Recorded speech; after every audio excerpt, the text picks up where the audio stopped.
question. So, well, what is your name? Brenton Clark. And how long have you been an artist? I've been an artist for maybe at least 10 years, probably about 12 years. Uh-huh. And well, what kind of paints do you use and where do you get your art supplies from? I typically I combine materials that will be used in construction all the way to the finest materials that are known and collected by man, like cadmiums and oil paints and things like that. And I combine them and I play around with how long something takes for it to deteriorate and things like that. Layering of different materials and learning the process of that way. And how long does it take you to do one painting? For example, like it depends what kind of mood I'm in. You know, this painting took me maybe 10 hours or so over a week, and I painted on this painting, and this one over here for a month and a half, and that's all I worked on. I didn't leave my house. This is all I did. I wanted to try to to think and realize what I felt New Orleans was.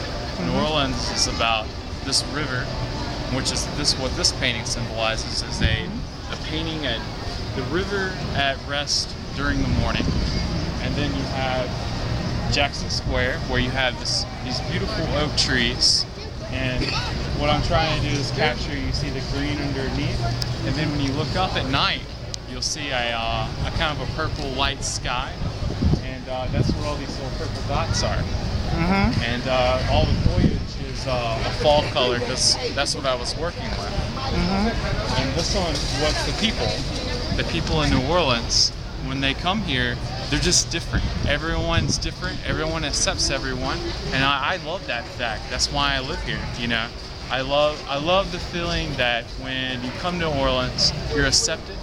I accept everyone in the world, and I like the fact that it's different, and I feel this city has a blue feeling, and people I think are related to the blues and things like that, and so I was trying to make a blue painting with figures, and I took the figures out because we're so complex as a society. It's not just me and you, look how many people are around us. We have at least 500 people around us if you really count it, and that's what the center painting was about. Anything you want to add, like what you told me earlier when you was off camera? I don't know what I told you. I cannot remember exactly. Oh gosh. I can't remember what we were talking about. Oh, okay. Let's just stick to the painting. Ask him where he went to school at the study painting. Yeah, well, where did you study painting from? I studied at the University of Southern Mississippi under Jim Meade and Janet Gorzania. They helped me advance my career in the way I wanted to go, and they've always been about, exploring windows and finding what you're really about, and how do you communicate to someone in 300 years when technology is going to be completely different. I'm not really making paintings for the viewer today. I'm making paintings for someone who's going to be born 300 years from now to be inspired by. I have a question. How much do your paintings regularly sell for? My paintings usually sell.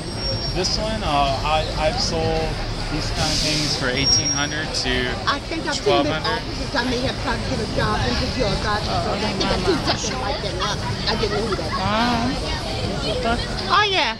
Yeah, so do you think anybody could pick up a paintbrush and just paint?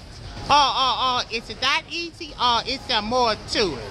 I think the more you grow in life and the more that people compress you, the less of a chance you have to make a painting that's worth looking at. Now, whenever you're born, I think when you're a child, you are restricted, and then you become what society wants you to become. But there are people who decide, no, I'm not going to do that. I'm going to paint what I want to paint, or I'm going to do what I want to do in society. Like, I want to open a construction, or I want to, build houses, or, something like that. You know what I mean? But the point is what I'm getting at is, the older you are, the less of a chance you have. But the younger you are, I think you can give a child a paintbrush, any child, and they will make a painting better than what I can. Now, the older you get and the more knowledge you get from studying, the more you have to forget and learn who you are, not what someone has done in the past.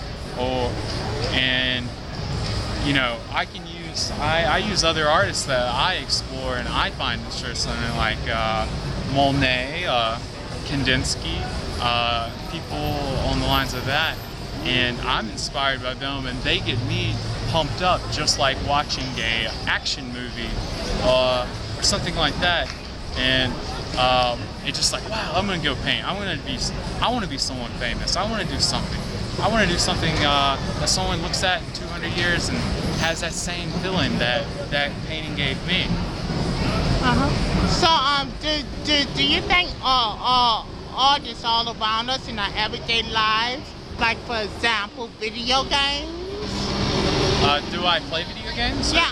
Do you think video games is just another form of art? Absolutely. I think a lot of painting is about math equations and things like that, and what I call is color extension. Color extension is roughly this color against this color at a certain percentage will interact with probably like a 98% ish crowd. Someone will look at it and say, hey, that makes sense. That I connect with that. And some of what I do is actually not that simple. It's more about taking a color that I hate and another color I hate and pushing those colors together in that way to where you can connect with it. Seeing that's the challenge that I'm trying to work with, not just is it yellow versus purple, which is what I think the go-to playbook for a lot of people is, or orange versus blue or green versus red, because it's a simple process, and I think what art's about is challenging yourself. I've worked with that problem for so long that I can work it in my sleep. I've worked it so many times. I don't sleep at night. That's what I think about. And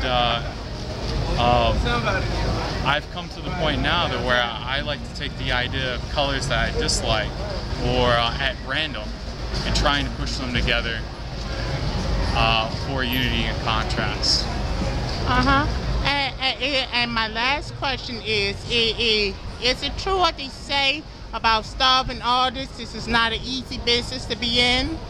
I totally I wouldn't say I'm starving at all. No one's out here probably starving, but what it is, it's very challenging because what I have on the fence is my personal work.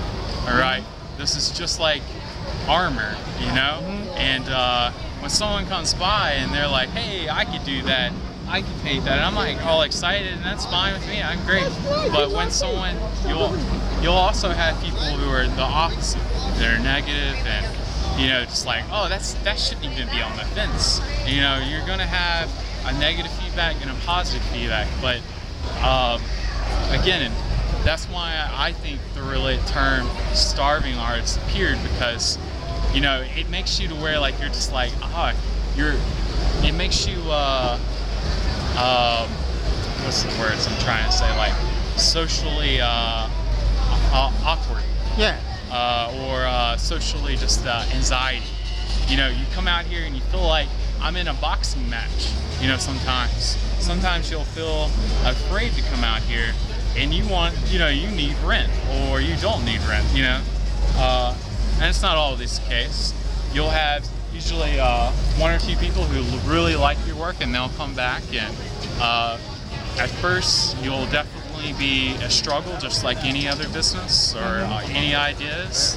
You know, it takes a while for someone to really cultivate and find who they are, you know, and that's in any field.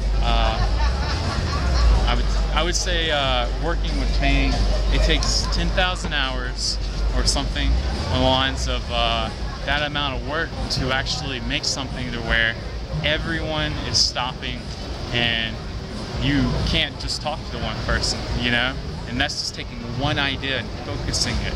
I'm not talking about it overall, like your career is 10,000.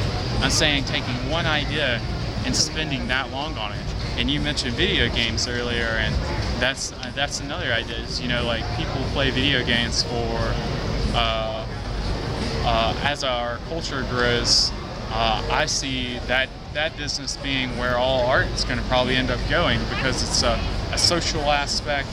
I can connect to someone who lives across the world, which I do every day in video games, and I've learned about every other religion. I've learned about different ways of life from video games. For real, you know, you'll meet people, you know, and explore new ideas, and they'll push you on your way. And the same with any aspect of life. You just have to live it and explore it. Okay, well, thank you. No problem. It's nice to meet you. Nice to meet you.